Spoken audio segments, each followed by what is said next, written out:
Have a look at this. So this is one of the enclosures that's got some millipedes in, but that's not who's eaten these leaves like this. Look how these leaves have been eaten away. Perfect skeletal veins. How amazing is that? And that's all carried out by the other inhabitants, which came in by accident. These mini white woodlice, little tiny isopods there. Oh, I don't know, 3 millimeters long. Look at that. Whoa. Hold on. I can't keep them still enough. Look at that. Tiny little 3 millimeter long woodlice. It's infested with them in here. In amongst what supposedly is for the millipedes. And these twigs in here, these invertebrates, the isopods, the woodlice, the millipedes, I absolutely love lichen covered twigs, and they strip them bare. It's one of their favourite foods. Look at that. They absolutely eat every single piece of lichen off of those twigs. A friend of mine, Raymond, told me about feeding lichens to these kinds of animals. I didn't know it was a thing, and it's very much one of their most favourite foods. Certainly, if you do keep those millipedes. So I've put some fresh leaves in there. Calcium source. These animals do eat calcium to build their exoskeletons. Look, it's infested with these things. Amazing. Great for your bioactive enclosures, having a variety of different mini invertebrates like this that you can put in amongst your other animal enclosures to help as part of a clean-up crew. A fresh supply of beech, oak and sycamore leaves. Another lichen covered fresh twig. Real favourite food of these animals. And then we'll put in something like tropical fish flake, a tiny bit of chicken feed pellet, a couple of bits of dried cat food or dog food. We've got the calcium, the dried shrimps. It's that sort of protein as well as the veggie diet there. Pretty much across the board for all of these little inverts. Pretty much all have the same food. Some are kept a little bit drier, some a bit moister. This will be sprayed down, but the whole enclosure won't be really wet and moist for these ones. By the way, this is what should be in here, or rather, this is what the enclosure was set up for. Some of these guys. Look at that. Little spray down. Get on to the next ones.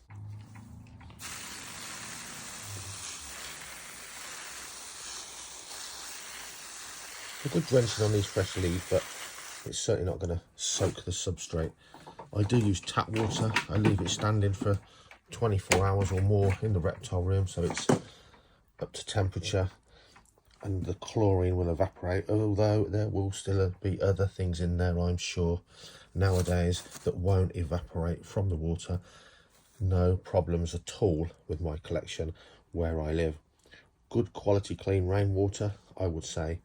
Better, or reverse osmosis water that you've filtered yourself with a filter under your sink or whatever, fine as well. Again, these little guys aren't something I was given specifically. They come in with some white flat millipedes. This enclosure much wetter. Lots of springtails.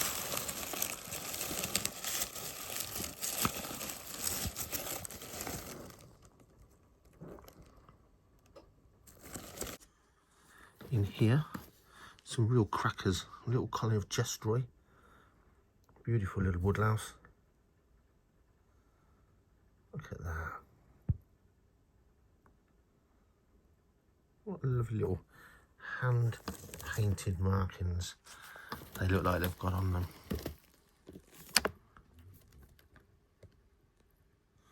There's one over there shedding his skin. Amazing, really pretty, do really well. Not too moist with these guys. You can see a lot of these leaves again have been eaten away, so it's time for some fresh ones. It's also going to have some of the bare twigs removed, or it'll just get cluttered up. Get rid of those. Rotten oak wood, they do like that, and that can be crumbled down as part of the substrate. So rotten oak wood's always a good choice for these kinds of animals. But you can really see the short way. This is a greedy species. A very greedy species. They devour a lot of food that you put in here for them. Look at them go. Waving at us, look. Waving with all its legs. Look at those beauties. Quite a big species. And very, very attractive. If it's your kind of thing. Great mini pet for kids. Look at that. I mean, who wouldn't love a pet woodlouse? Turns out a lot of people do love them. So slightly damper there. Slightly drier down here.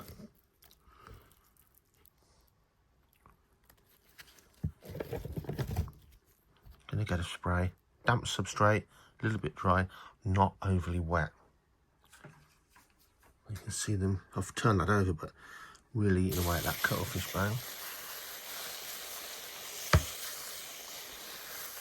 Care-wise, these get checked once a week.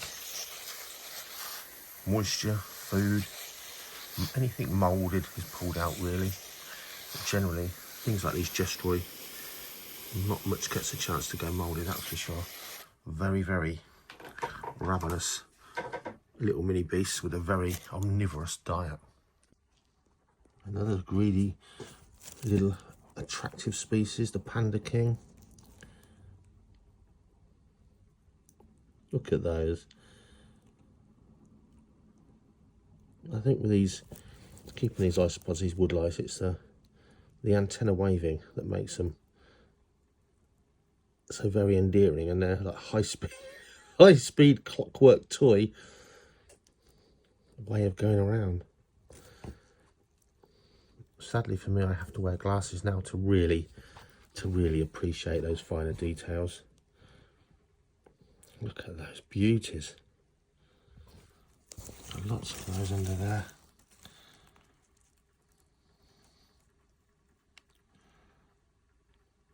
They're beautiful.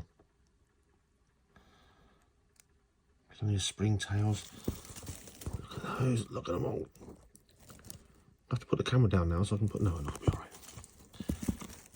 Oh gosh, I think I had a crunch.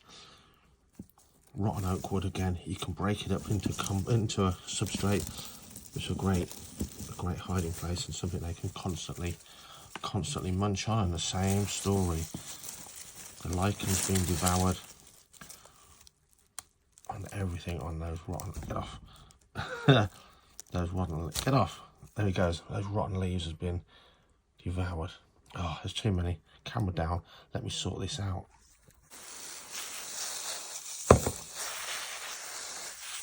Again, there's a dampness in here, and the lower part of the substrate is damp. So apart from my weekly spray, these ones are not kept wet by any means. Certainly not bone dry, that is for sure. And the tubs that I keep mine in are up in the top of the reptile room, and they vary between, throughout the year, about 20 degrees C up to sometimes 30 C, but on average around 24 to 25 Celsius. So they do really well. Don't need a lot of input other than that from me, and once a week care seems to be very sufficient indeed. One thing to notice, when those colonies get bigger and bigger of these different little things, split them up and start off a new colony or give them away.